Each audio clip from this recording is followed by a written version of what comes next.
Bonjour à tous, je suis ravie de vous retrouver aujourd'hui pour la présentation du challenge pesage dynamique des camions.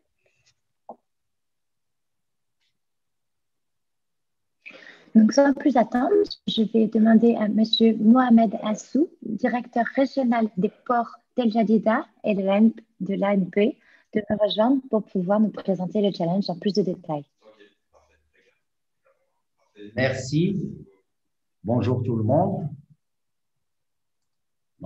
J'ai le plaisir de vous présenter brièvement le challenge relatif au pesage dynamique. Comme vous savez, le pesage dynamique est parmi les challenges choisis dans le cadre du hackathon portuaire 2020. Donc, euh, D'ailleurs, le mode de pesage statique des camions opérationnels aujourd'hui au port de Johannesburg, notamment, mais dans des autres ports, euh, ne permet pas l'optimisation des opérations portuaires. Avec l'évolution accrue des trafics des vracs et des conteneurs aussi, ce processus constitue un goulot d'étranglement qui impacte toute la chaîne logistique. Donc, la description du processus actuel de pesage, avec le temps que peut durer une opération, depuis l'entrée du camion au port jusqu'à sa sortie, impacte énormément, comme j'ai dit, le processus de manutention des marchandises. En effet, à l'entrée du port, il y a un ensemble de formalités à l'entrée du port et à l'entrée des terminales pour le contrôle d'accès. Après terminaison des dites formalités, donc le camion se dirige vers le pont bascule pour se peser à vide. Après, il passe au terminal pour qu'il soit chargé à quai. Puis, il passe au pont bascule pour être pesé avec la marchandise durant cette opération, soit il sort directement, soit si on constate qu'il y a un excédent de poids par rapport au poids réglementaire fixé pour le ciment remorque à 44 tonnes, il doit se rediriger vers le quai pour décharger l'excédent de poids et puis revenir au pont bascule pour peser une autre fois avant de sortir en accomplissement l'ensemble des formalités administratives avant de sortir du port.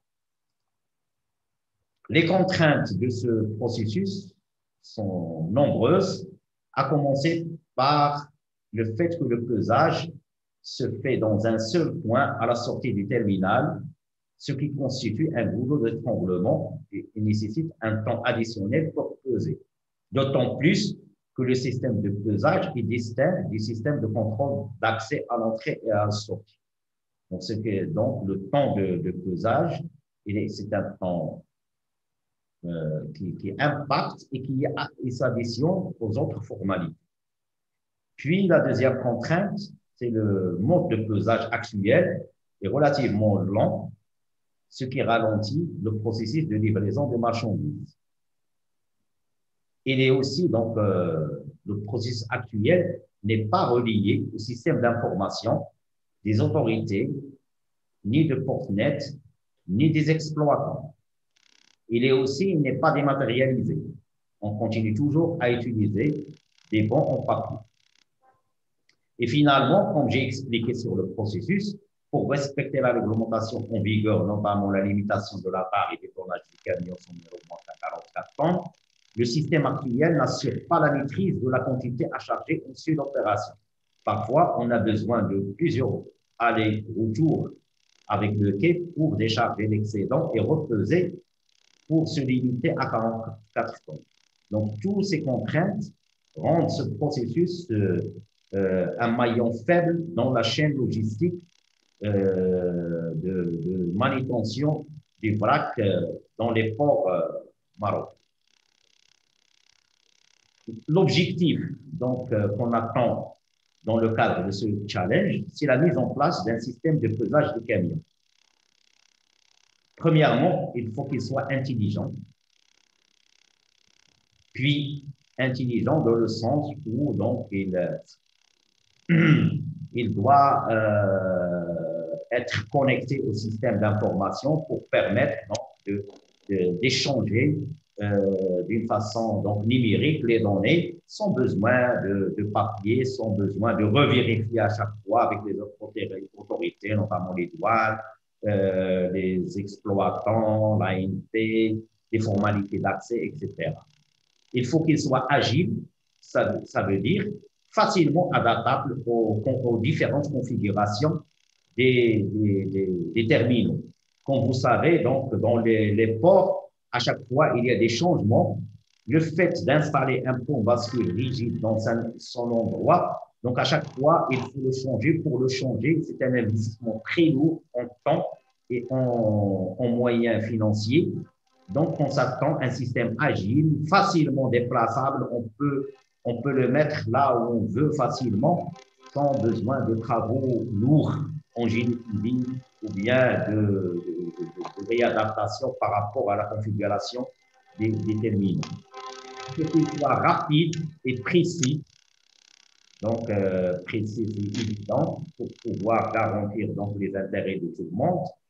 Et rapide, il faut qu'il y ait un temps de réponse rapide pour ne pas impacter donc, le temps global de passage de la marchandise dans le port. Il faut qu'il soit adapté aux équipements existants et aux processus de manutention existants. Ça veut dire qu'il ne faut pas, pour le mettre en place, qu'il faut révolutionner l'ensemble des processus de manutention existants au port. Donc, pour permettre aux participants de nous fournir donc, un produit qui répond aux objectifs, on a mis à leur disposition un ensemble donc, de données, notamment les statistiques de pesage donc, existants, donc, notamment au port du Château de Sfar, les types de camions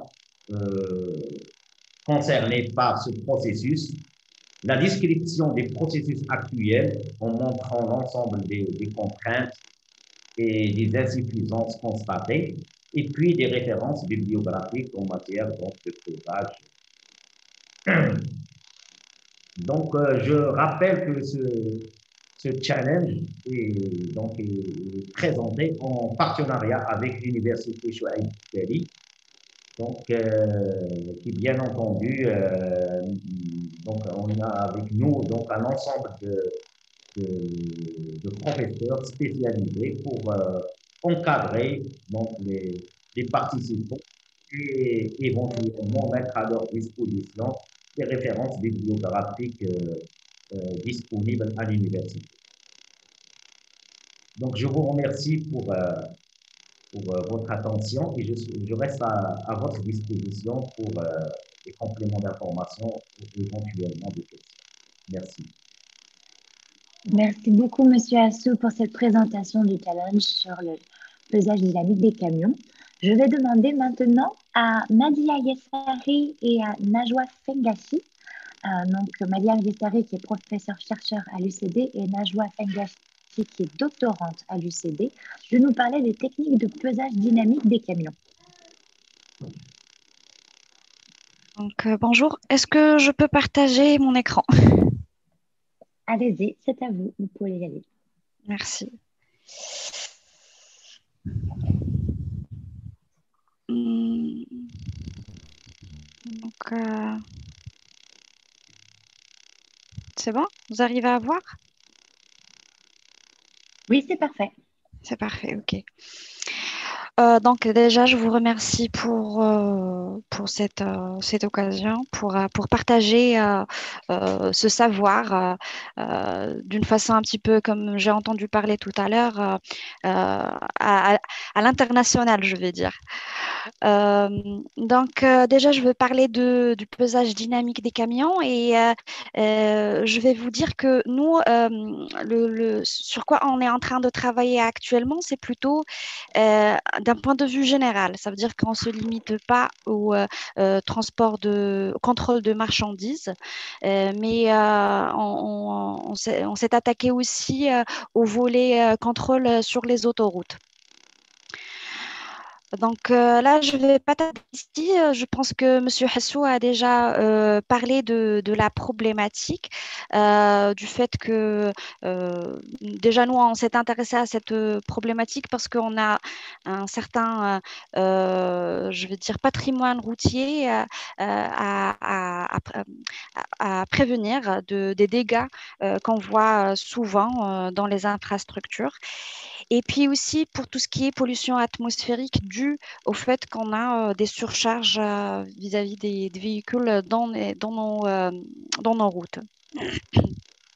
Donc la méthode qui est utilisée actuellement dans que ce soit pour le contrôle des marchandises ou bien dans les autoroutes, je ne vais pas dire ici au Maroc, mais dans quelques routes, ce sont le pesage statique et dont M. Hassi, Hassou, pardon, il a déjà parlé de ce type de pesage. On voit d'ailleurs qu'il y a plusieurs problèmes dans ce sens, notamment le fait il faut un temps énorme pour peser la marchandise, pour peser les camions. Peser les camions sans charge, peser les camions avec charge, détecter déjà la présence du camion, etc. En plus du fait qu'il y a un problème d'information, système d'information en utilisant du papier.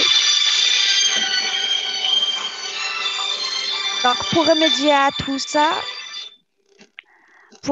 tout ça, nous avons essayé de penser à la solution du pesage dynamique qui existe d'ailleurs, qui existe déjà, pas au Maroc, mais qui existe, mais qu'il faudra optimiser, je pense. Les systèmes de pesage sont aussi appelés des systèmes, je vais dire WIN, Weight in Motion. Pardon, il y a un M plutôt qu'un N. Donc, c'est une technologie qui est issue du pesage statique et qui permet seulement de mesurer d'une manière approximative lorsque le véhicule est toujours en mouvement. Il y a des systèmes actuellement avec un pesage lorsque la vitesse, le véhicule roule à une vitesse relativement lente.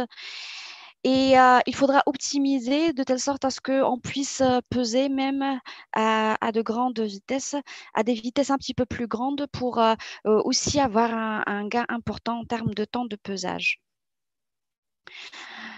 Donc, les stations présentes actuellement utilisent principalement des systèmes et des capteurs piézoélectriques pour peser les essieux des véhicules.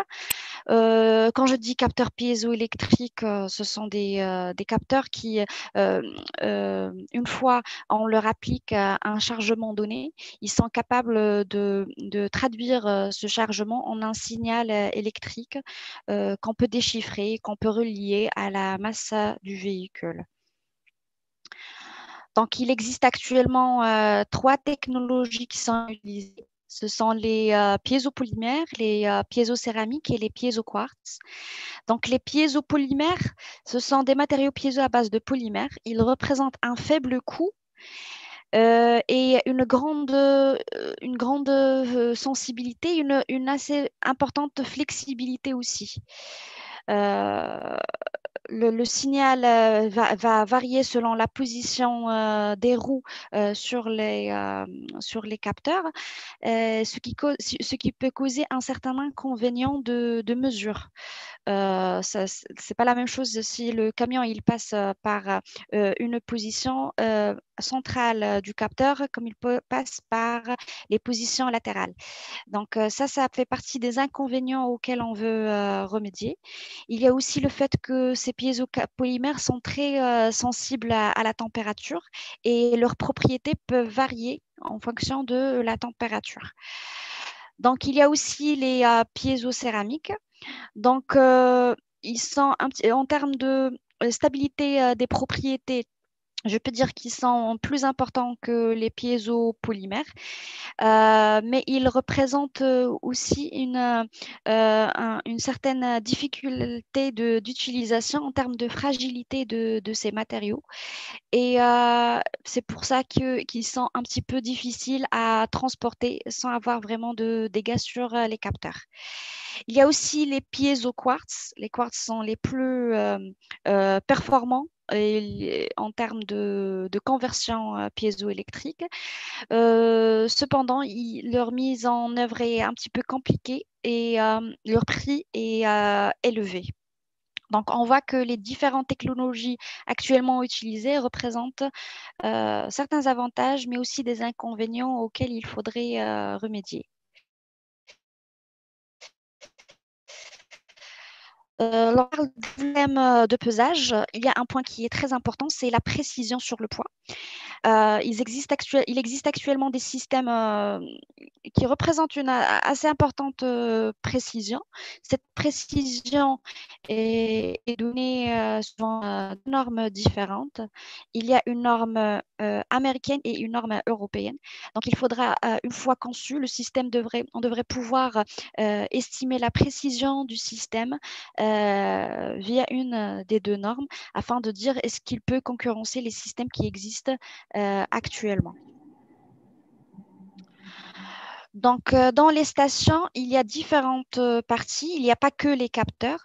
Il y a les capteurs et il y a l'armoire électronique de traitement qui doit être reliée à un système de communication. Donc, pour chaque passage du véhicule, il doit y avoir le système conçu de. Actuellement, ce sont des systèmes qui existent. Il doit y avoir un fichier qui nous donne des informations sur le véhicule et ça évite en fait la paperasse dont a parlé M. So. Donc, l'heure et le lieu du passage du véhicule, sa plaque, sa catégorie, son poids, sa vitesse, ses dimensions, sa position par rapport à la chaussée et aussi le type de transport. Donc ça, c'est un exemple de système qui existe déjà, qui est installé en Belgique. Je l'ai tiré de la littérature. Donc on voit qu'il y a différentes parties. Il y a la partie grille de capteur, il y a la partie gabarit, caméra et puis station. Je vais parler de chacune de cette partie brièvement, bien sûr.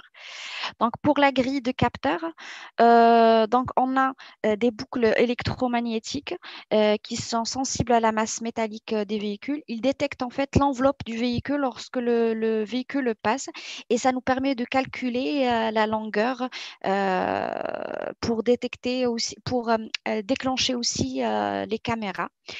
Donc, il y a les piézos qui sont sensibles au passage des roues pour calculer la vitesse et peser les essieux. Il y a et en final le capteur de température qui va mesurer la température parce que comme j'ai dit tout à l'heure, les propriétés des piézos peuvent varier selon la température de la chaussée. Donc pour les caméras, il y a deux utilisations des caméras. Il y a les caméras qui vont nous donner l'image du véhicule en couleur le jour et en noir et blanc la nuit. Et ça va nous permettre de reconnaître le véhicule. Donc, puis il y a les caméras pour noter l'immatriculation et pour identifier aussi les véhicules et la matière qui est transportée.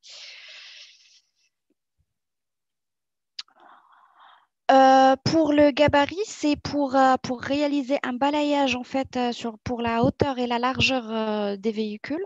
Ça va nous aider à reconstituer un profil du véhicule en 3D. Et il y a aussi la double barrière optique infrarouge pour détecter les véhicules qui dépassent la hauteur limite qui est autorisée par les autorités. L'armoire électronique est utilisée pour le traitement de ces informations. C'est l'aspect intelligent du système. Et dans cette armoire, il y a l'électronique d'acquisition et il y a l'unité centrale de traitement, ainsi que les moyens de communication et les systèmes d'alimentation, des régulations thermiques de nos capteurs piézo. Donc, si je récapitule, le système à développer doit avoir un système de détection du camion. Une fois on détecte le camion, on devrait activer le système de pesage. On devrait avoir un système qui va nous permettre de calculer ou de mesurer la vitesse, puisque le poids qui est soulevé est dépendant de la vitesse avec laquelle le véhicule il marche.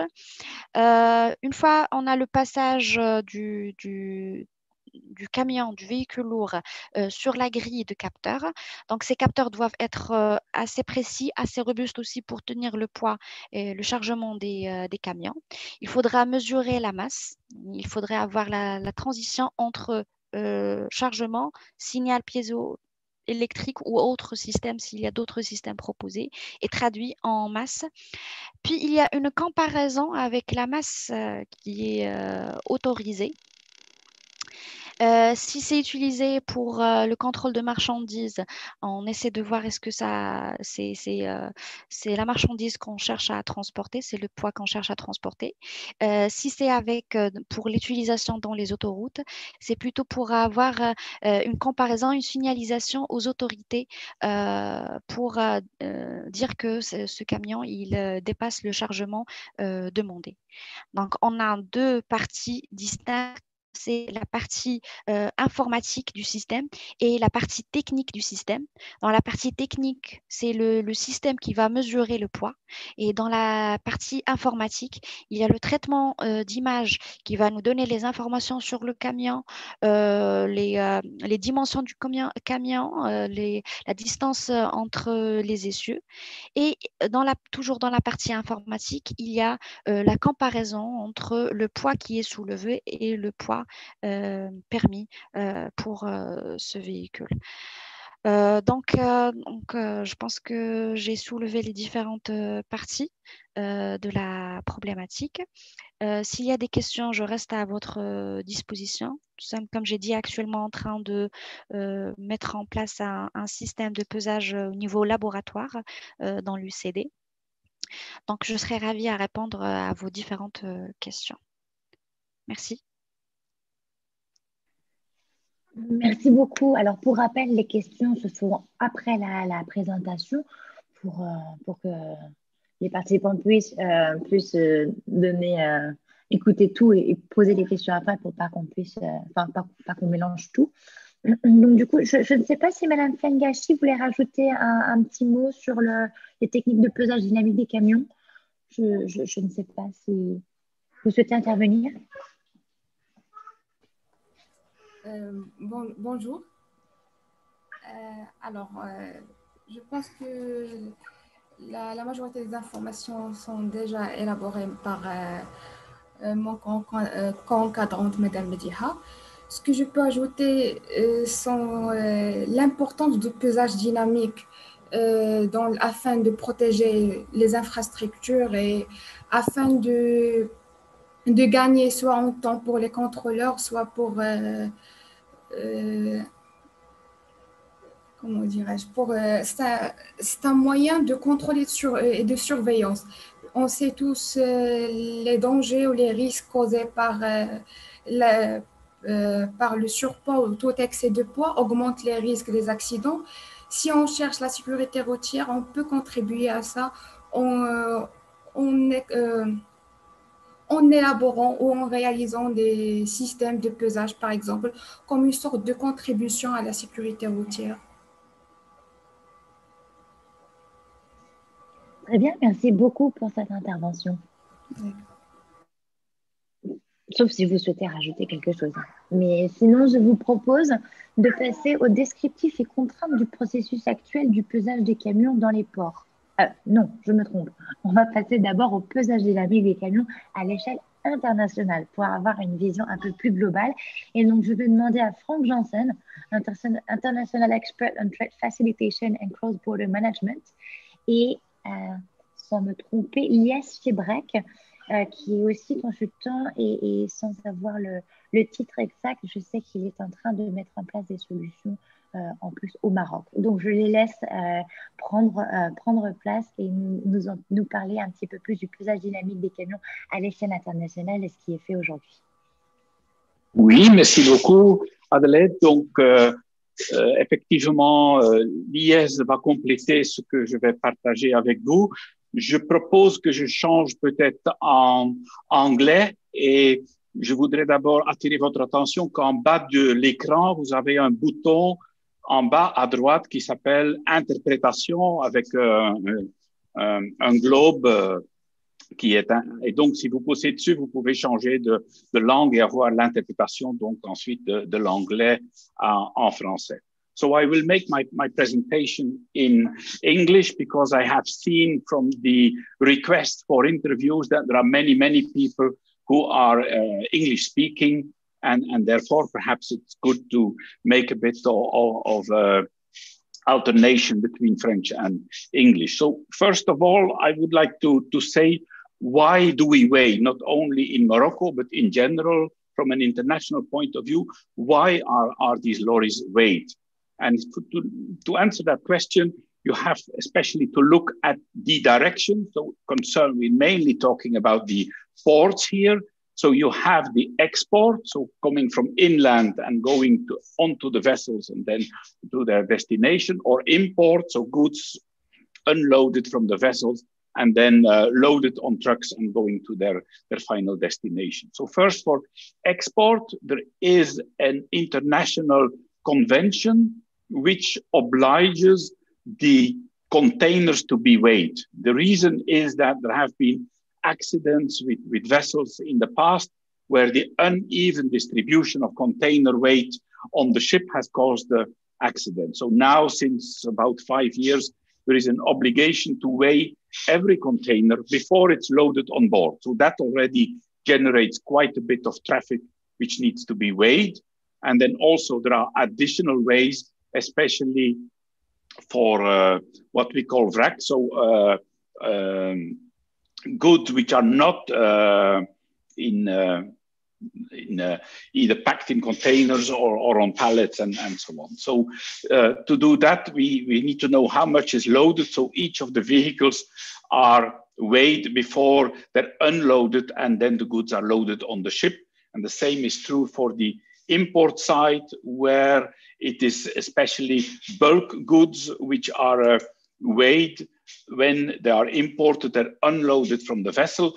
And there's only one vessel, and maybe you have 300 or 500 trucks which are loaded with the goods on the unloaded from the vessel. So here we speak mainly about dry bulk, especially for Morocco is important cereals.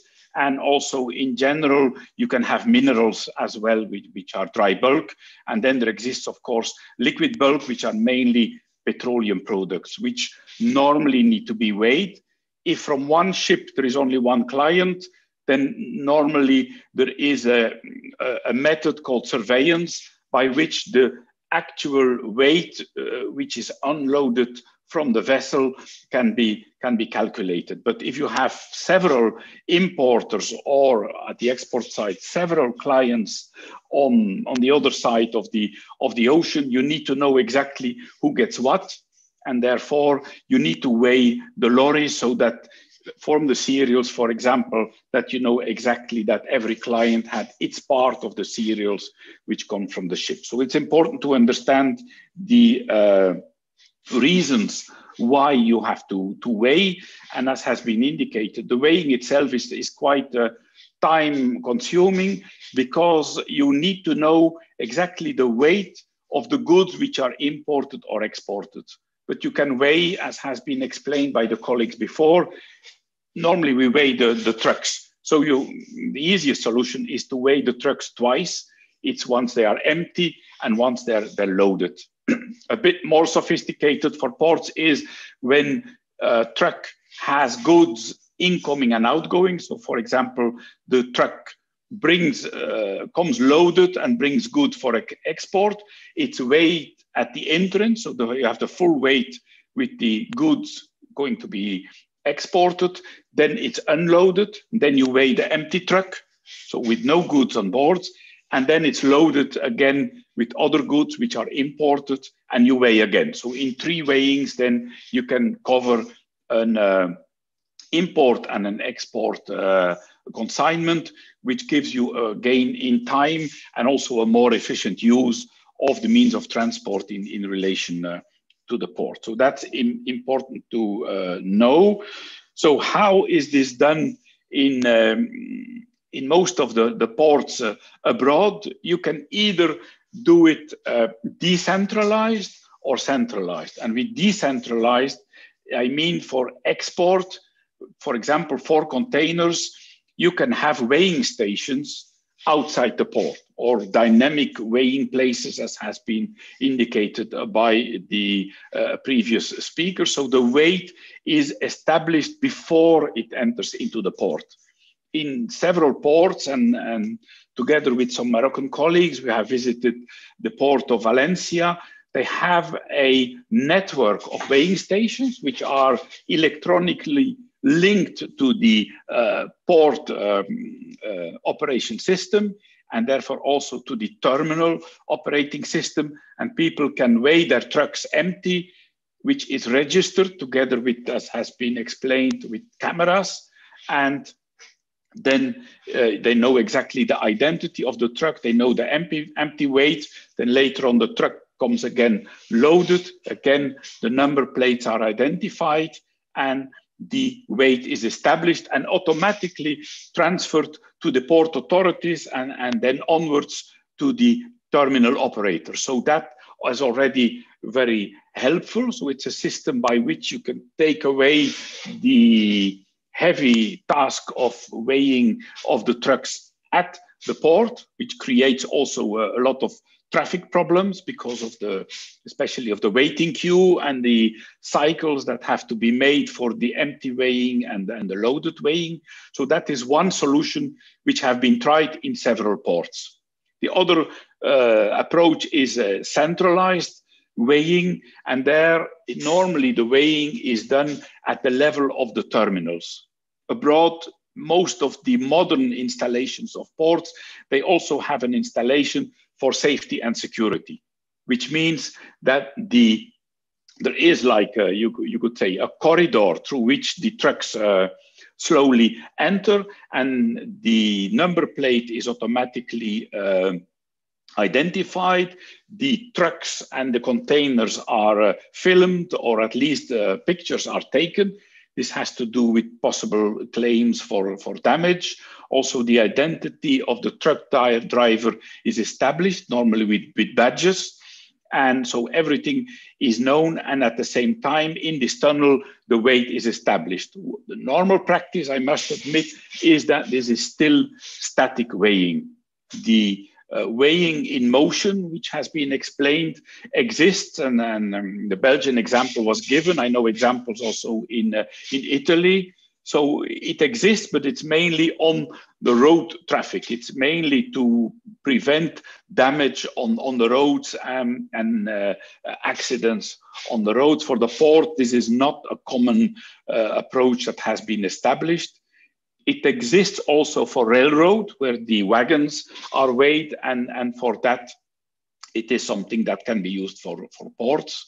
Also, the controls are also established for what we call dry port. So sometimes you can deposit the goods before they actually are in the port, but at the place for example, in a city inland, and then the weighing is done at that point, and then the further transportation between the dry port and the actual maritime port is done under electronic surveillance, so no goods can be added or taken away, and therefore the weight remains valid. What exactly should I still say? So all of the weights, yes. What is important from the weighing itself, which is not yet available also in Morocco, that normally the results of the weighing and the identification of the truck is immediately passed on to the terminal information system or operating system, and can be used also for checks on the customs documentation, on informing the vessel operator for the verified gross mass and so on. So this is very important.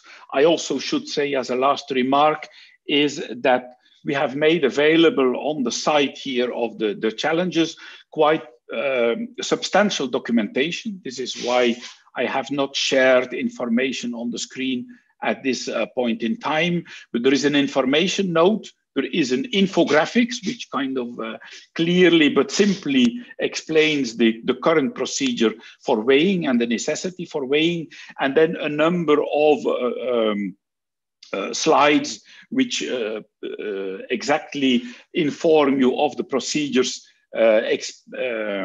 implemented in Morocco, and also what Lies will explain in a moment, actions which are undertaken to improve the situation. So that's it from my side.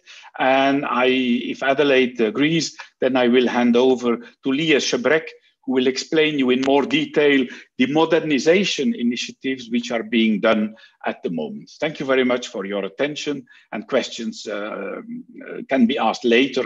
I'll be available for that. Thank you.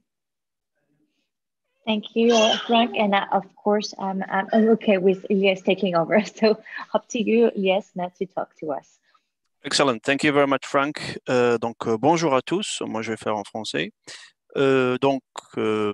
Pour un petit peu rajouter de ce qui a été dit et revenir un petit peu ce que M. Hasso avait dit. Donc, dans la problématique du pesage des camions, donc il y a deux problématiques principales. Une problématique opérationnelle physique, c'est-à-dire le nombre de passages qui est requis par le biais de la technologie qui a été choisie, qui est mise en place aujourd'hui.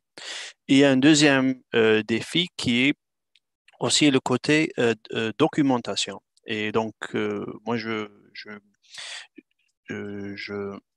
j'encourage les participants à réfléchir dans les deux sens, où la solution à proposer devrait avoir un côté agilité, flexibilité technique et opérationnelle, mais aussi il faudrait penser à une série de documentation, de traçabilité électronique et d'échange de données entre les différents points afin de pallier à ce challenge. Donc, comme on l'a dit, moi je travaille en ce moment avec des organismes, mais aussi avec l'Agence nationale des ports et Portnet. On est en collaboration sur un projet d'amélioration des flux au port de Casablanca. Et parmi les prérogatives, on vient de commencer avec un des opérateurs qui font le pesage, qui font le polyvalent, donc les marchandises vrac. Et là-dessus, c'est identifier les challenges et aussi trouver des solutions. Donc aujourd'hui, il est vrai que le pesage se fait avec des ponts bascules statiques, mais il y a des raisons derrière. Il va falloir aussi faire attention à un certain nombre. Si on prend un navire de 25 000 tonnes, juste à titre d'exemple, le poids maximum autorisé au Maroc, c'est 44 tonnes.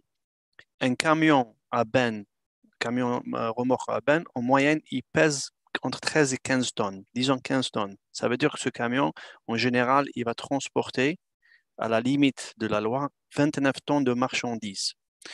S'il y a 1% de variation sur ce camion, pour faire le navire en entier, il nous faudra 862 camions. Et sur la variation d'1% sur la marchandise totale, c'est 250 tonnes. Donc, il y a des implications commerciales qu'il faut prendre en considération dans le sens, il y a des pertes pour l'importateur, mais il y a aussi des pertes importantes pour la douane du point de vue de revenus. Et on ouvre un chapitre de litige commercial et de différence entre une déclaration faite par l'importateur et les taux actuels. Ça peut être en perte, mais ça peut être aussi en excédent. Et c'est là où le pesage doit être, ou bien la solution de pesage est très importante du point de vue de précision et de fiabilité, ce qui m'amène aussi à dire que les ponts bascules qui doivent être mis, ou bien la solution qui doit être mise, pardon, doit être calibrable, donc on peut la récalibrer et la recertifier afin de pouvoir donner des informations précises. Juste un autre petit exemple, un camion à benne qui a une benne en aluminium et le poids d'un camion à benne en acier, il y a au minimum 2 à 2 tonnes et demi, tout dépend du constructeur. Donc ça aussi, on ne peut pas partir d'une assumption que tous les camions ont le même poids et donc on ne peut pas éviter le premier pesage à vide. Un camion qui porte 1000 litres de gasoil contre un camion qui porte 400 litres, il y a au moins 500 kg de différence. Et donc là aussi, il va falloir prendre ça. Donc c'est combien des intérêts commerciaux et des intérêts financiers pour les différents intervenants, il va falloir penser à ces éléments lors du développement de la solution et de votre proposal. Donc, moi, je n'avais pas trop à rajouter. Donc, au Maroc, ce qu'on est en train de faire avec un des opérateurs, on est en train d'étudier le processus. On a déjà développé le processus actuel qu'on a partagé et on a développé des processus futurs sur laquelle une des solutions va être élaborée. On est en plein période de définition et de finalisation des requis, des besoins, opérationnels d'abord, ensuite opérationnel, fonctionnel et technique, dans un ordre bien précis, puisqu'il faut toujours garder en tête, les ports, c'est des éléments opérationnels, et la première des choses qu'on doit faire pour faciliter la vie des opérateurs, c'est leur donner des solutions opérationnelles. Donc voilà de mon côté. Bien évidemment, je suis disponible sur le chat ou bien vous pouvez me contacter s'il y a des clarifications, s'il y a un moyen de vous aider à mieux proposer ou bien mieux formuler votre proposition. Nous sommes là afin de vous aider. Et je vous remercie.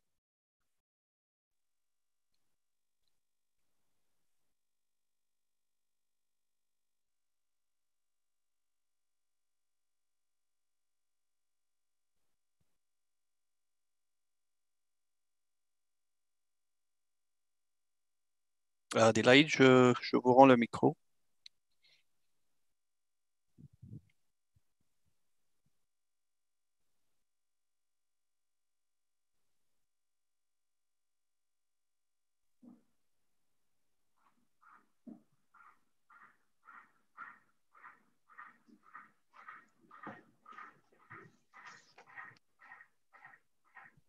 En fait, bonjour tout le monde. Je m'appelle Jalal Benayoun. Juste en attendant Adélaïde, donc, moi, ce que je voulais compléter par rapport à ce qui a été dit par Monsieur Hassou, Franck, nos amis de l'université Chouaib Doukali et l'IS, par rapport à cette problématique de pesage, même si à la lumière de quelques questions qui ont été posées, c'est qu'on ne cherche pas uniquement une solution technique. On cherche une solution, comme a dit l'IS, qui va changer un peu le quotidien des usagers des ports et qui va permettre un peu de simplifier le process de pesage dans sa totalité, pas uniquement dans sa facette technique de pesage technique, mais justement qui est en relation avec, comme cela dit Hassou, l'échange d'informations avec les différentes parties prenantes qui vont exiger le pesage, la douane, l'opérateur et les autres parties prenantes. Et puis aussi la fluidification de l'expérience de l'usager en termes de probablement en prise de rendez-vous, en termes de parcours de pesage qui doit être vraiment simplifié, qui doit être anticipé et aussi lissé. Moi, pour complément, en fait, une des problématiques qu'on n'a probablement pas cité aujourd'hui, c'est aussi un peu la concentration de pesage sur un pont bascule ou sur un équipement de pesage, quel que soit un peu en fait, sa fluidité. Si on a tous les camions qui viendront en même temps pour être pesés, ça va poser problème. Donc, c'est des questions aussi à prendre en considération en termes de lissage de trafic de pesage. Mais aussi un autre élément qui est aussi probablement la gestion de risque. Parce que, quelle serait un peu la solution pour ne pas peser tout? Techniquement, pour mettre un système de gestion de risque par rapport au pesage qui soit intégré à la solution. C'est juste pour ne pas donner l'impression que les solutions au challenge ont été présentées aujourd'hui. Aujourd'hui, c'est juste des pistes qui vont orienter l'ensemble des challengers à mieux imaginer des solutions qui vont sortir du cadre. Et c'est loin d'être les solutions qu'on a proposées aujourd'hui. Il faut penser au tout, il faut proposer une solution qui va changer l'expérience des usagers et qui va aussi avoir un impact fort sur l'ensemble des intervenants au niveau du port. Voilà, merci beaucoup. Merci, Jalal. En tout cas, je pense qu'Adalaïde a un problème de son. Donc, on passe au prochain intervenant qui va nous parler du descriptif et contraintes du processus actuel du pesage des camions dans les ports. Monsieur Jawad Talay, chef de la division système d'information à Marsa Maroc. À vous la parole, si Jawad. Merci. Bonjour tout le monde. Donc, je vais essayer de partager avec vous mon écran, si vous permettez.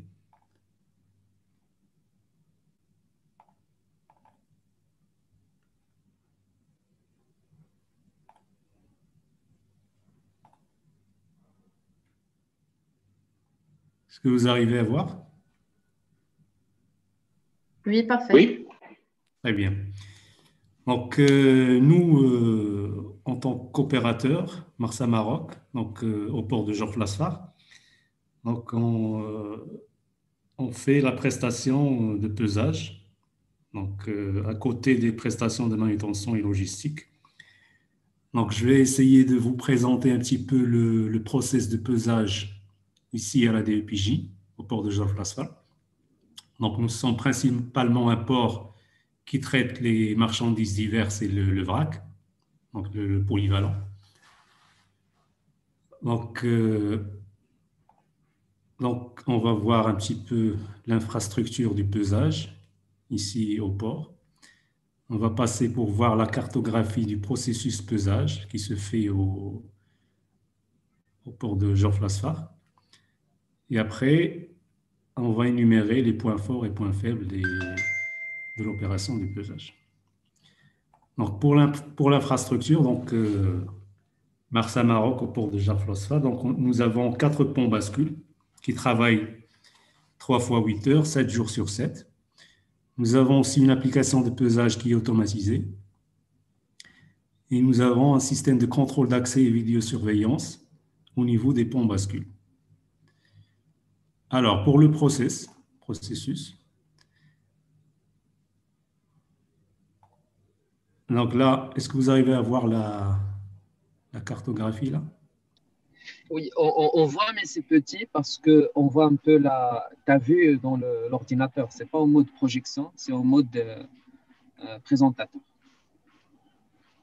C'est-à-dire qu'on voit 2 slides à la fois, le slide actuel et le slide suivant. D'accord. Si vous pouvez mettre en plein écran, ça sera plus simple dans les paramètres d'affichage de mettre en mode présentation diaporama plutôt que d'avoir l'aspect présentateur, surtout si vous êtes sur 2 écrans.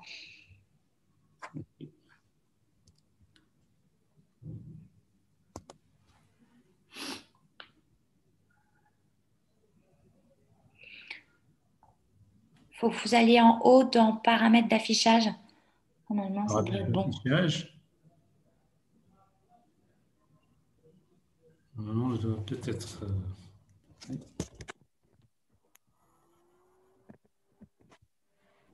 Mais en tout cas, ce n'est pas grave parce que ceux qui assistent peuvent agrandir les slides à leur convenance avec leurs mains, avec la souris. C'est possible aussi via Zoom. Donc, ce n'est pas dérangeant. Très bien. Donc là, nous avons 3 phases. Donc la planification, l'exécution et enfin c'est la clôture de la prestation et le bilan. Donc par la suite.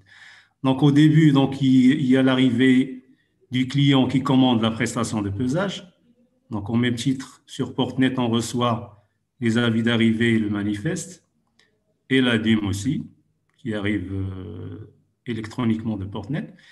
Donc là, on établit le visa direct, on fait la reconnaissance de la marchandise et on établit le visa direct.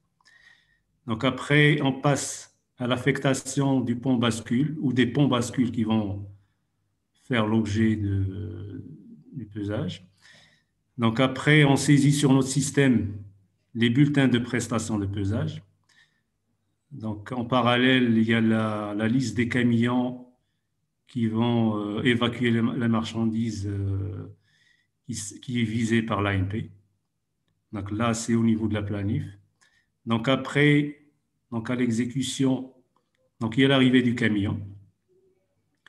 Donc à l'arrivée du camion, il y a un contrôle qui se fait au niveau de la porte, contrôle d'accès. Donc on check la liste des camions par rapport au camion entrant.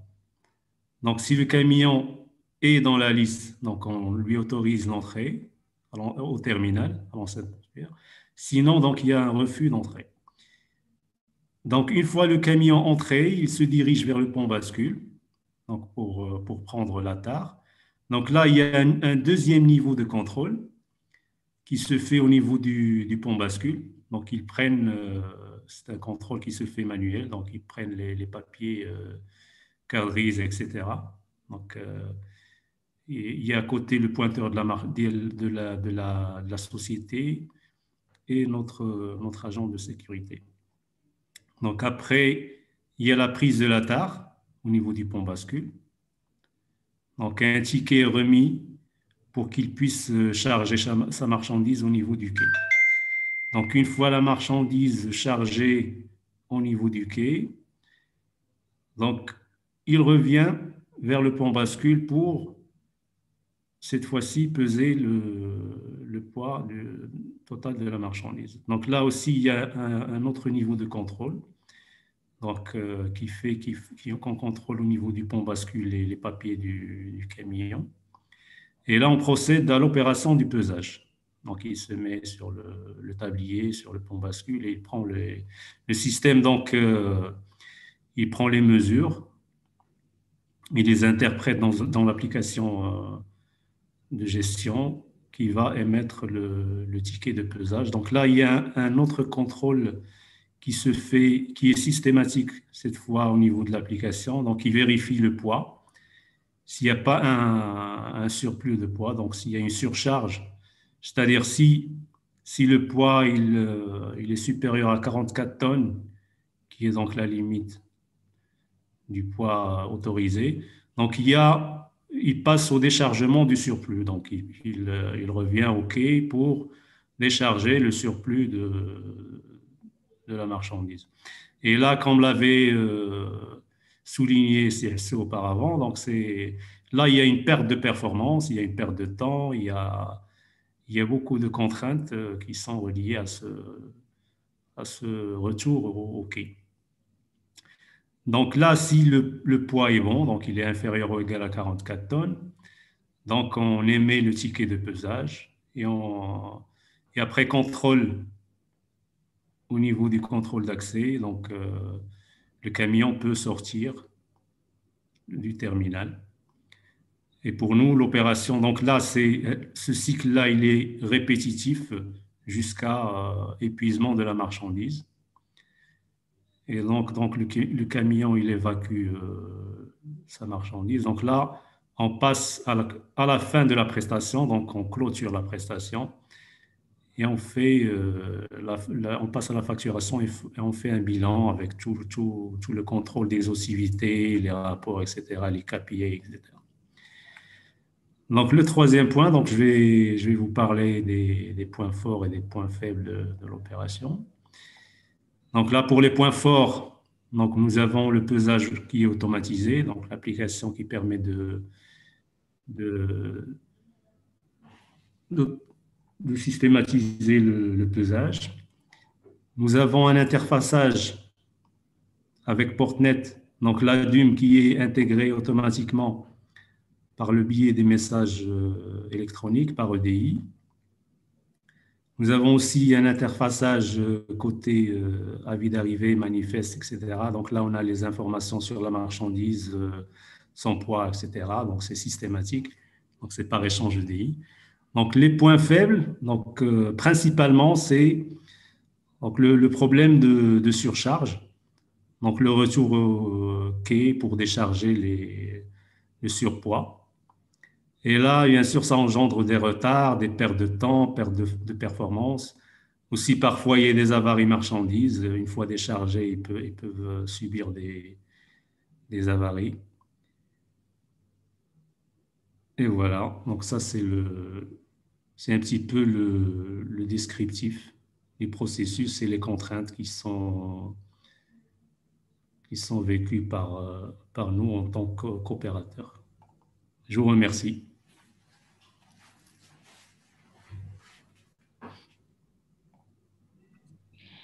Merci beaucoup pour cette intervention, pour cette présentation. Je sais que du coup, d'autres panélistes nous ont rejoints. Je ne sais pas quand ils souhaitent prendre la parole, mais je vous propose de continuer donc avec le panel. Donc là, nous allons intervenir sur la réglementation du pesage des camions. Et je vais demander à Monsieur Mohamed Sali, directeur interprovincial de SAFI et de El Jadida, de me rejoindre pour nous parler un peu plus de la réglementation du pesage des camions. Merci. Est-ce que vous m'entendez? Très bien. Merci. Bonjour tout le monde. Là, je vais essayer de continuer ce qui a été dit par les différents intervenants. Donc, concernant la partie douane, donc, le pesage est très important dans la mesure où c'est un volet qui s'inscrit dans deux buts principaux pour la douane. Le premier but, c'est un but de taxation et le deuxième, c'est un but purement statistique. Donc, concernant le volet taxation, donc, comme on le sait, l'article 14 du Code des douanes détermine comme élément d'assiette en matière douanière le poids. Donc, le poids, c'est un élément quantitatif qui est très important pour déterminer l'assiette sur laquelle va être appliqué le droit d'importation et les autres droits et taxes en matière douanière. Bien sûr, ce n'est pas qu'en matière de taxation, aussi en matière de statistiques, comme vous le savez, la douane doit tenir des statistiques de tout ce qui a été importé et de tout ce qui a été exporté. Donc, comme je le souligne, c'est un paramètre qui est très, très important. Et d'ailleurs, aussi, l'article 46 en matière de douane, elle oblige le capitaine du navire, au moment de son accostage, de déclarer au sein du manifeste le poids de la marchandise qu'il transporte. Je vous signale aussi que tout excédent de poids qui dépasse les 20%, automatiquement, ça constitue un contentieux en matière douanière et c'est une contravention douanière de première classe, pour vous dire l'importance de ce paramètre. Aussi, la DUM, la déclaration en douane, consacre à ce paramètre aussi la case numéro 6, où on déclare le poids brut de la marchandise, et la case numéro 7, où on déclare le poids net de la marchandise. Aussi, la case 33, on déclare le poids net de chaque article importé ou à exporter. Donc, je pourrais être bref pour la solution qui doit être proposée. Donc, ça doit être une solution qui s'intègre dans les différents systèmes qui sont mis en place au sein du port de Georges Faré et au sein de tous les ports du Royaume. Comme vous le savez, l'administration des douanes s'est inscrite dans la dématérialisation globale de son processus de douanement à partir du 1er janvier 2019. Donc, la solution qui va être proposée, on aimerait que ce soit une solution qui est complètement informatisée et dématérialisée, dans le sens où ça doit être une solution en réseau, c'est-à-dire qu'il y a possibilité de partage avec l'administration des douanes et de consultation des différents bons de pesage qui doivent être impérativement dématérialisés pour un petit peu soulager l'agent des douanes du travail manuel au sein des ponts bascules. Comme l'a souligné l'intervenant, le consultant, M. Chebrek, la solution aussi doit tenir compte de certains paramètres qui sont très importants. D'un point de vue que la solution de pesage doit être homologuée, doit être trop précise et doit être d'une fiabilité qui ne peut causer tort ni à la douane ni à l'opérateur économique. Donc, je salue le challenge. Bon, comme vous le savez, au sein de la chaîne logistique, notamment dans la phase de dédouanement, parmi les cibles trop importantes pour l'administration des douanes, c'est le délai de dédouanement. Aujourd'hui, bien sûr, au sein du port de Zanzibar, on se situe à 3 heures de minutes de temps de dédouanement, un délai moyen. Donc, notre cible pour cette année, c'est d'atteindre 2h40. Si ce volet, on arrive avec la solution de pesage dynamique telle que proposée par Madame Mediha Issari, c'est une solution qui va être adoptée et qui va voir le jour au sein du port. Ça va nous aider énormément pour abaisser et rendre le temps des dédouanements et les délais de dédouanement moins contraignants pour les opérateurs économiques. Bien sûr, je reste à votre disposition pour toutes les questions qui intéressent le côté réglementaire en matière douanière et merci.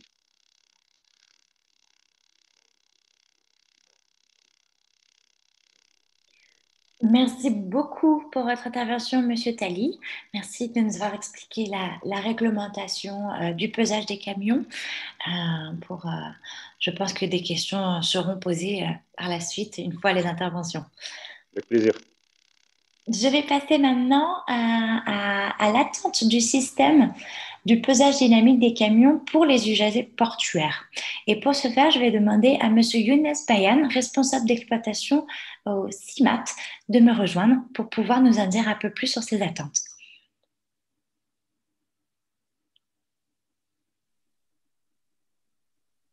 Allô? Bonjour. Bonjour, on vous entend. Oui, madame. Je voudrais juste vous... Oh, pardon.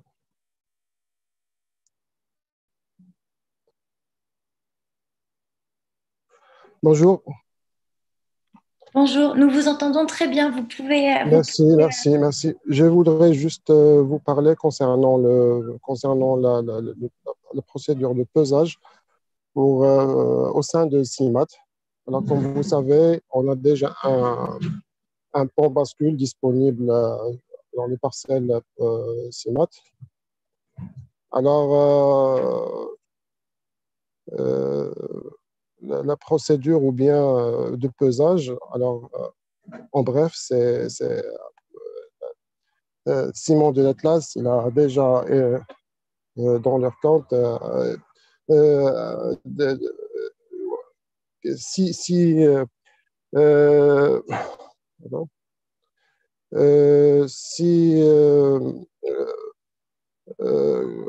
transporteurs qui travaillent avec qui fait les transferts vers les usines. Benhamed et Bimlad. Alors, premièrement, l'arrivée des camions. Après, c'est l'entrée. Et il pèse la tare, bien sûr, il prend la tare. Après, c'est le chargement de la marchandise en utilisant les chargeuses, bien sûr. Alors, c'est le contrôle après, c'est le contrôle avec le pont bascule. Et allô? Oui, allô? on vous entend toujours. Allez-y. Allô? Est-ce que vous nous entendez? Ah oui. Allez-y, continuez, on vous entend très bien. Alors, c'est l'arrivée des camions. L'arrivée des camions pour les transferts à nos usines, Ben Ahmed Ibn Bilal. Alors, c'est l'entrée des camions à la parcelle pour prendre le pesage, pour prendre la tare. Après, c'est le chargement de marchandises en utilisant le pont bascule qui existe déjà dans la parcelle CIMAT. Et le pesage, bien sûr, s'il est inférieur à 44 tonnes, on lui donne le ticket pour la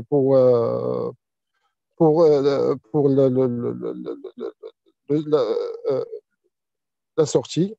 Pour la sortie. Alors, le contrôle se fait avec un agent de sécurité qui se trouve, bien sûr, qui existe dans la sortie du parcelle. Et le deuxième contrôle se fait, bien sûr, à la porte de douane. Il y a même un contrôle à le point de livraison.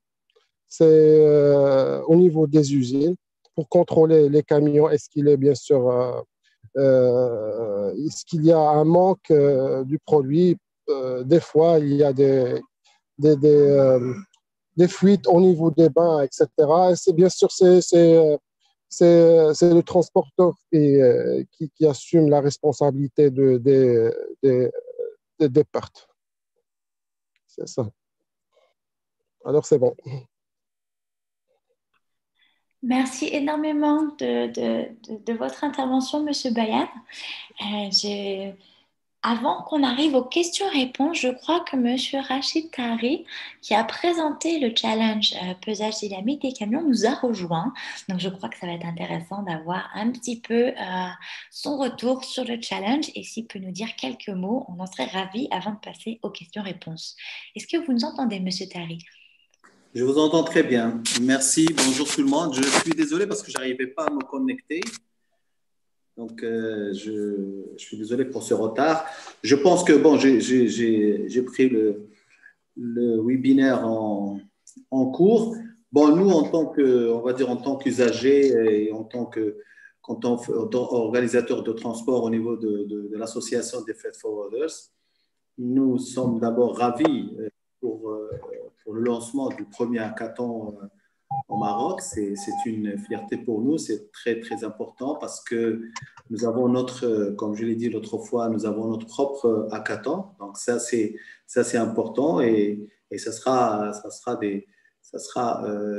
quelque chose qui est très important, surtout que nous avons plusieurs challenges qui nous permettront à la fois d'aller vers une sorte de digitalisation, d'après ce que j'ai vu sur certaines challenges, et aussi, qui dit digitalisation, dit rapidité et par conséquent, une compétitivité de notre pays. Donc, moi, je voudrais revenir rapidement sur le pesage, surtout à l'export, parce que ça c'est la réglementation SOLAS qui l'impose. Donc, avant que cette réglementation sorte à travers l'OMI, l'obligation de pesage n'était pas obligatoire. Aujourd'hui, il est obligatoire et donc il faudra s'adapter et bien sûr, c'est une étape supplémentaire par rapport à l'exportation. Et quand on parle d'une étape supplémentaire, automatiquement, on parle bien sûr de risque de retard au niveau de l'exportation. Donc, là, ce que je voudrais ajouter par rapport à ce qui a été dit, bon, j'ai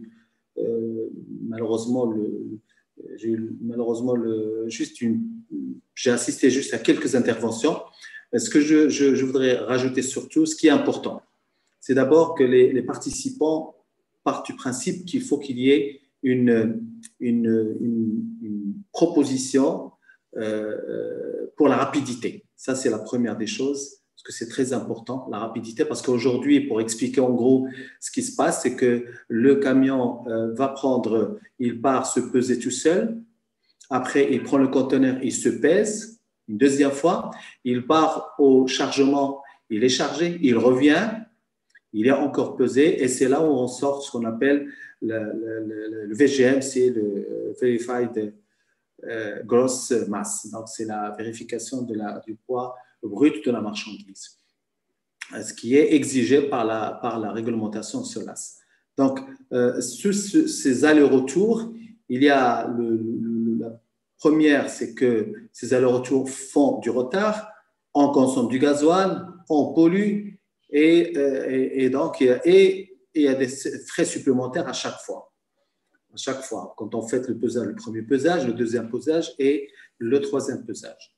Donc, ce qui serait éventuellement intéressant par rapport aux participants, c'est de 1, ce système tel qu'il est aujourd'hui, est-ce qu'il y a moyen de le réduire à travers, bien sûr, des applications qui permettent de réduire ces allers-retours? Ça, c'est 1. 2, est-ce que nous avons la possibilité de la connexion avec les ponts bascules existants au niveau du Maroc? Ces ponts bascules, comment ils sont? Je pense que nous avons déjà fait une cartographie et il s'est avéré que ce n'est pas tous les ponts bascules qui sont numériques, ils sont tous mécaniques aujourd'hui, la plupart, je dirais. Donc, est-ce qu'on a la possibilité de connecter? Est-ce qu'on peut éventuellement, ces ponts bascules, est-ce qu'on peut éventuellement leur ajouter des éléments qui leur permettront de devenir numériques, éventuellement? Parce qu'il y a maintenant des systèmes de sondes et tout, sont allés sur un pont bascule, il y a maintenant des systèmes de sondes qui sont collés ou qu'on colle au niveau des différents endroits sur le châssis et qu'on puisse avoir un poids sans pour autant aller vers un pont bascule. Et ça, c'est par rapport à la partie, on va dire, matérielle. Après, il y a le challenge par rapport à la transmission de la documentation. Nous savons qu'avant d'entrer au port, parce que nous ne pouvons pas le faire, nous ne faisons pas le port, juste pour ceux qui ne connaissent pas, le port de Casablanca a opté pour qu'il y ait un pesage à l'extérieur du port, contrairement à Tangemet, contrairement à d'autres ports. Ça, c'est un choix, parce que le port de Casablanca ne peut pas accueillir tous ces camions qui arrivent. Et en général, comme je l'avais dit l'autre fois, en général, ces camions arrivent en même temps. Donc, pour faire le pesage, ça va faire encore plus de congestion qu'autre chose. Donc, le port de Casablanca a opté pour aller vers un pesage à l'extérieur du port. Donc, comment ces connexions vont se faire avec Portnet, avec la douane, éventuellement à travers Portnet vers l'administration des douanes, la documentation aussi, comment ces documents vont être disponibles, parce qu'il faut que l'agent maritime, avant qu'il dépose ce qu'on appelle la séquence, il faut qu'il y ait tous ces éléments-là, la fiabilité de l'information, parce que c'est en fait le transporteur qui transmet vers l'agent maritime, et l'agent maritime transmet toute cette documentation vers le terminal, parce le terminal n'a le droit de déplacer un conteneur, enfin de charger un conteneur ou d'embarquer un conteneur qu'une fois que ces documents sont en sa possession. Donc, voir comment digitaliser ce document-là et bien sûr gérer tout ce flux-là à travers. Donc, vous avez la partie matérielle et vous avez la partie process avec toute la documentation nécessaire pour qu'une exportation puisse se réaliser. Et donc, et tout ça va nous bien sûr, avec des délais très courts, parce que pour l'exportation, nous avons besoin, bien sûr, d'aller très vite pour ne pas rater l'embarquement au niveau du port. Donc, je pense que j'ai essayé de faire un peu le tour. Et si vous avez besoin de quoi que ce soit, plus d'informations, je suis à votre disposition, bien sûr, sur le site pour toute discussion. Voilà, merci à vous. Merci. Merci beaucoup, Monsieur Tari, pour cette précieuse intervention et pour avoir recadré le challenge. Je vous annonce que c'est le moment des questions et des réponses, mais je peux voir que les panélistes ont été très, très, très actifs pendant les interventions des autres conférenciers parce qu'ils ont répondu déjà à toutes vos questions. Du coup, je veux juste savoir s'il y a des questions qui n'ont pas encore été résolues. Si vous avez des questions de dernière minute, c'est le moment. Ils sont tous là pour vous répondre. Je vois qu'ils sont hyper actifs. Mais bien évidemment, on fera en sorte de faire l'export de ces questions pour pouvoir les remettre si on voit que certaines sont revenues à plusieurs reprises pour que tout le monde ait l'information. Est-ce qu'il y a des dernières questions? Oui, alors attendez, hop. Ah oui, on me demande de savoir si on pourra partager les documents qui ont été présentés, les slides. Est-ce que vous pourrez toutes les partager à Monsieur Bendib ou à moi-même? Vous avez mon adresse email pour que moi je puisse les mettre à disposition des participants dans le partage des datas quand ils y ont accès une fois avoir signé le DocuSign. Ça sera plus simple. Donc, si on peut me les partager. Je vais regarder sur la plateforme parce que je crois qu'on a des questions sur la plateforme. Du coup, je vais pouvoir les lire et vous les annoncer. Alors, première question, ce challenge doit-il prévoir un changement de balance actuelle? Donc, je ne sais pas qui est le mieux placé pour répondre de votre côté.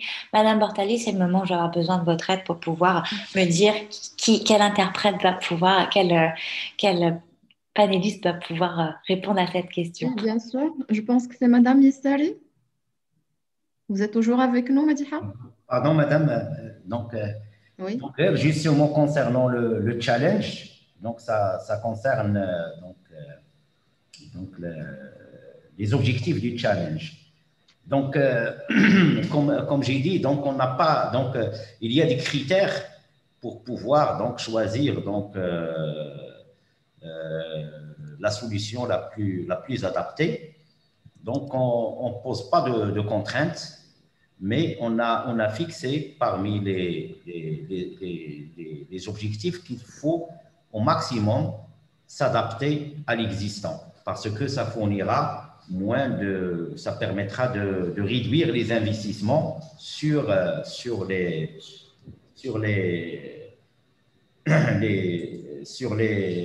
pour la mise en place de la solution.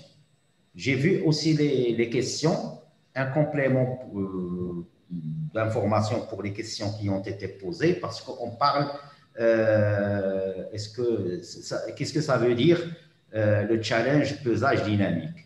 On a actuellement un pesage statique, ça veut dire un pesage qui n'est pas agile, qui est très lourd, avec des investissements en génie civil, et il est irréversible. Donc, il est installé statique dans un seul point fixe. Donc, comme j'ai dit, parmi les objectifs qu'on veut de la solution proposée, c'est qu'il soit agile. Qu'est-ce que ça veut dire agile? Ça veut dire, dans le port, comme j'ai expliqué, on est appelé toujours à changer les configurations suite à des contraintes externes. Donc, il faut que la solution qu'on doit mettre en place soit réversible, facilement déplaçable. Il faut qu'il ne soit pas fixé dans un seul point. Il faut qu'il soit installé. On peut l'installer sur l'ensemble des maillons de la chaîne logistique de l'entrée à la sortie des ports. Il faut aussi que ce soit intelligente, parce qu'il y a des contrôles d'accès, il y a des autres formalités. Pourquoi ajouter une autre formalité? Pourquoi ne pas la combiner au système d'information existante, de contrôle d'accès, du système d'information, comme a dit M. Salhi, douanière, du système d'information de l'exploitant, des systèmes d'information des navires. Donc, il faut que cette solution soit intelligente, il peut communiquer et par la suite réduire le flux documentaire. Donc, comme j'ai précisé, on ne va pas poser de contraintes à la solution, on laisse le soin aux gens, aux participants d'innover, mais on a des objectifs et la solution qui répond au plus d'objectifs, qui aussi le coût d'installation qu'il soit le moins possible, c'est la solution, bien entendu, qui sera la plus adaptée. Maintenant, on a l'Université Chouaib Toukali a exposé quelques recherches qu'il mène, qui sont menées actuellement à travers le monde. Ça ne veut pas dire que c'est la seule voie. On peut voir une solution qui se colle aux moyens de manutention, donc qui permet au cours de la manutention de faire le pesage. Donc, il y a différentes voies. On laisse le soin aux participants d'innover et de répondre le plus aux objectifs qu'on va, donc dans les documents qui seront mis à la disposition, on va fixer clairement les objectifs, l'existant. J'invite aussi donc les exploitants des terminaux, notamment Marsamaro, à mettre en place donc les marques des ponts bascules existants, leurs caractéristiques, leurs capacités, leur type mécanique, électronique, la possibilité pour permettre aux gens de voir est-ce qu'ils peuvent les utiliser ou bien proposer d'autres moyens de pesage. Aussi, on va mettre à leur disposition une description des systèmes d'information existants, notamment les contrôles d'accès, les caméras de vidéosurveillance, les caméras des plaques minéralogiques pour pouvoir donc voir de quels moyens on peut s'adapter à l'existant et réduire par la suite l'investissement. Merci. Merci beaucoup, Monsieur Assou. Je continue avec les questions qui ont été posées sur la plateforme. Pouvons-nous avoir un exemple de bon de pesage papier?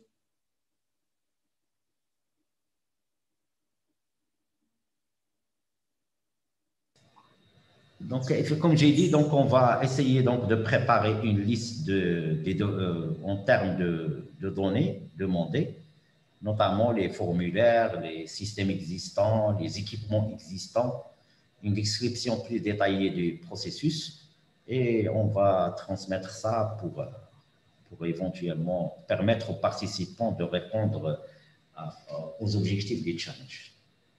Super, merci. Je continue avec mes questions. Le système de pesage actuel peut-il communiquer le résultat par un autre moyen que visuel? Exemple, Bluetooth, câble.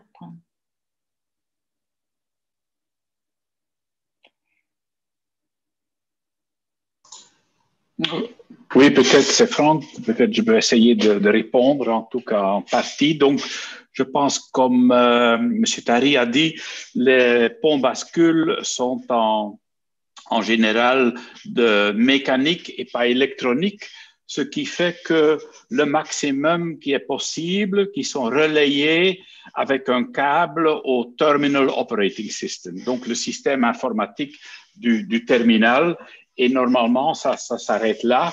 Mais donc le but serait qu'avec la solution proposée, d'avoir d'autres méthodes de transmission, et en tout cas, très important serait de prévoir une méthode, soit par câble, soit par Wi-Fi, soit par Bluetooth, que Portnet, donc le guichet unique, aura ces informations, puisque le guichet unique est en mesure de le partager avec tout le monde. Voilà, s'il vous plaît. Merci beaucoup.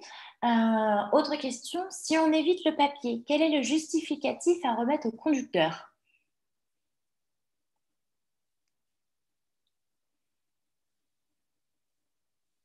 Ben, je vais aussi essayer de répondre cela. Donc, l'idéal serait que les données seront disponibles de façon informatique. Le chauffeur pourrait voir sur son téléphone portable les résultats ou sur une tablette, s'il en a, ça serait la solution idéale. Ce qu'on voit dans plusieurs ports dans le monde, c'est que toutes les données officielles sont transmises de façon électronique par le guichet unique, le système informatique du terminal, etc.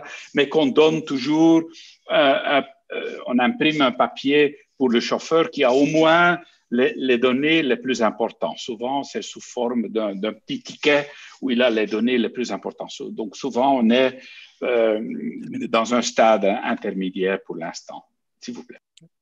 Tout à fait, Franck. En fait, ce que je voudrais rajouter, c'est que justement, l'idée, c'est de s'affranchir du passé, du papier totalement, chose qui est faite aujourd'hui pour la plupart des process, pour ne pas dire la plupart, tous les process au niveau du port. Et l'usager, le chauffeur a besoin justement d'une confirmation qui reçoit par notification et qui existe au niveau de la plateforme communautaire, qui est Portnet. Et il a besoin aussi du papier dans le mode traditionnel parce que c'est lui qui fait le coursier, qui va le ramener à un autre intervenant qui a besoin de cette preuve. Sauf que avec le système dématérialisé, il n'a plus besoin de faire le coursier. Et ça, c'est aussi l'objectif principal, c'est que les données soient échangées directement et éviter aux usagers, qui sont les chauffeurs, de faire le coursier à chaque fois, de ramener un papier d'un intervenant vers un autre. Donc, il n'y a pas besoin de papier. Donc, on a besoin juste de références d'opération pour que tout le monde puisse la consulter au niveau de son système d'information ou au niveau du guichet unique. Merci. Justement, je voudrais rajouter effectivement, si Jalal parler effectivement des documents que le chauffeur fait le coursier. Effectivement, je pense que la proposition serait d'éviter au chauffeur tout ce travail-là. Parce que quand un chauffeur arrive avec le conteneur, logiquement, il ne doit pas descendre. Et ça, je pense que c'est très important. Il faut toujours partir du principe que le chauffeur ne doit pas descendre de sa cabine. Le chauffeur est fait pour conduire. Il n'est pas là pour descendre, pour aller chercher un papier, pour faire une photocopie, pour faire ça ou quoi que ce soit. Il doit rester dans sa cabine. Et je pense que le Covid nous a prouvé qu'effectivement, il faut qu'il y ait un minimum de contact. Donc, je pense que c'est très important que la solution proposée soit aussi dans ce sens-là, soit aussi dans le sens que le chauffeur n'est pas là pour faire quoi que ce soit. Le chauffeur est là pour conduire. Il peut recevoir une notification sur son portable avec un QR éventuellement que le contrôleur, que ce soit à l'entrée du port ou à l'entrée du terminal, peut éventuellement scanner et il a toute l'information pour savoir si vraiment il a… Mais logiquement, il devrait recevoir automatiquement déjà l'information sur son PC pour qu'il puisse faire juste un contrôle avec le QR. C'est ce qui se fait dans par exemple, les WMS qu'on trouve dans les entrepôts avec une borne qui enregistre les entrées et les sorties et vous pouvez, bien sûr, avec une douchette, vous pouvez faire ce que vous voulez avec ça. Donc, je pense qu'il faut s'inspirer un peu de systèmes qui sont dans les entrepôts logistiques. Voilà. Merci. Merci à vous. J'ai une dernière question. Quels sont les avantages de ce pesage dynamique des camions? C'est une dernière question pour clôturer un peu cette séance.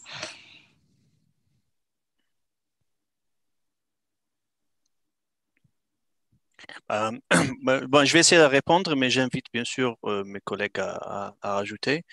Donc, le pesage dynamique ou the weigh in motion, généralement, il est fait dans des conditions où le trafic n'est pas souhaitable de s'arrêter, tel qu'il a été expliqué par Madame Yassari. Et la différence, c'est vraiment ça revient à la précision qu'on peut obtenir. Si le pesage dynamique peut offrir une précision qui répond aux normes, je dirais qu'il n'y a pas de raison pour ne pas le consulter et vice-versa pour le pesage statique dans des stations où le traitement, par exemple, il y a le pesage statique qui se fait automatiquement sous les silos parce que le camion doit être sous le silo pour se faire livrer. Donc là, il n'y a pas un pesage dynamique, mais plutôt statique. Donc, tout dépend de l'application et aussi tout dépend du degré de précision. J'invite les membres du panel aussi à compléter, s'il vous plaît. Oui, je pense que si je peux ajouter, je pense surtout l'avantage du pesage dynamique, c'est de gagner du temps. Parce que maintenant, comme les collègues ont indiqué, il y a des files d'attente qui, à certains moments de la journée, sont des files d'attente importants et les gens perdent jusqu'à des heures de temps très valables avec toutes conséquences de pollution, etc. Mais donc, il ne faut pas limiter simplement ça à la dynamique de pesage, ça doit être accompagné d'un système d'identification. Donc, parce que simplement, si le camion passe, il a été pesé, on doit savoir de quel camion il s'agit, il est lié à quelle opération commerciale.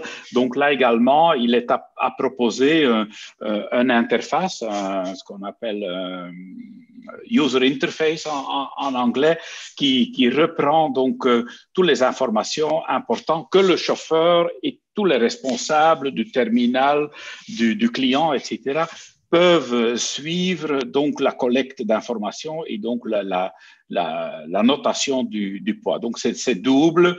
C'est peser même beaucoup plus rapide, mais également donc identifier et collectionner les données et les rendre à disposition de tout le monde via Portnet. Merci. Donc, je suis tout à fait d'accord avec ces explications. Donc, moi, ce que je propose, c'est de rester collé aux objectifs du challenge. Effectivement, donc le pesage dynamique a plusieurs avantages, mais je propose de se concentrer plus sur les objectifs, ça veut dire les objectifs qu'on cherche, l'agilité, l'intelligence, la rapidité et bien entendu la dématérialisation du processus complètement pour permettre et communiquer avec les différents systèmes pour permettre, comme a dit Paris, de faciliter la tâche aux usagers et permettre une traçabilité de toutes les opérations.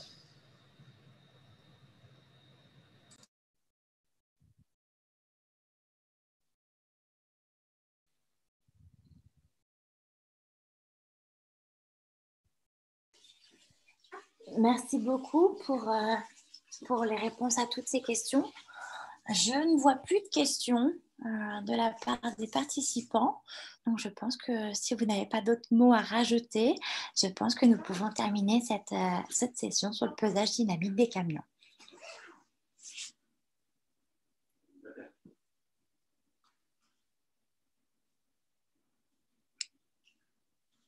Du coup, je pars du principe que c'est bon. Donc, merci à tous d'avoir assisté à ce webinaire.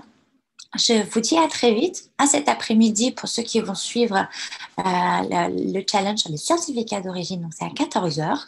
À tout à l'heure. Merci encore de nous avoir suivis et bon hackathon. Au revoir à tous. Au revoir. Merci. Merci, au revoir. Au revoir, merci. Merci, au revoir. Et allez, au revoir et bonne journée à tous.